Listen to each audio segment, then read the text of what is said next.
and it feeds into a grid-tied inverter, and the other system is on the balcony, and they're both identical sized, and the second one feeds into another grid-tied inverter that also has batteries that come into play when the utility grid goes down. So this office never runs out of electricity, even when the grid stops operating.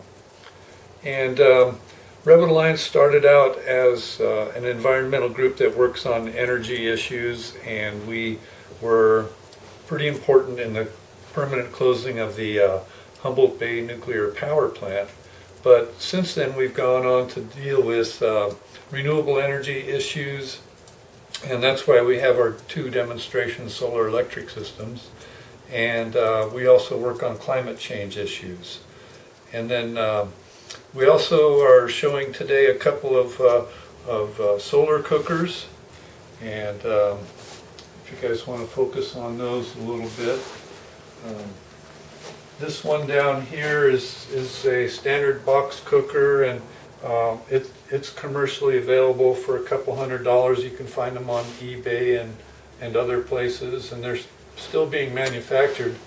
And this is a new, but actually an older parabolic cooker that gets very, very hot, and you can even cook popcorn in something like that. And how long does it take for one of these things to pay for itself? For one of these solar cookers? Yeah. Well, you know, it's that's kind of a hard question. Depends on how much you cook. Answer, but cooking with solar energy is people like doing it mostly for environmental reasons, not for payback reasons. When you use a solar cooker, when the sun's out, you can put your casserole or whatever in one of these and take off for the day and go to work, and then when you get home, there's your dinner waiting for you nice and hot.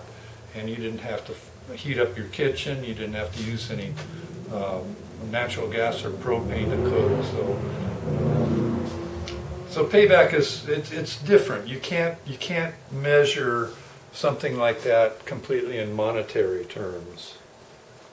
Okay, and so basically this whole building is it pretty much running on its own energy, or?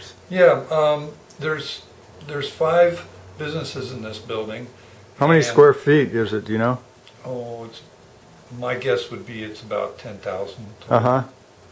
And so the 2 solar electric systems are providing almost, but not quite, all the electric energy that the building uses. It's pretty close.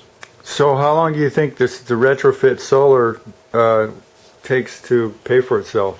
Well, again, it's not just a matter of payback, but generally speaking, for solar electricity, it's going to take maybe 10 to 20 years, depending upon what kind of incentives you've gotten, how high your utility rates are, that sort of thing. Solar hot water's a little bit better than that. Most solar hot water systems will pay back in just a few years.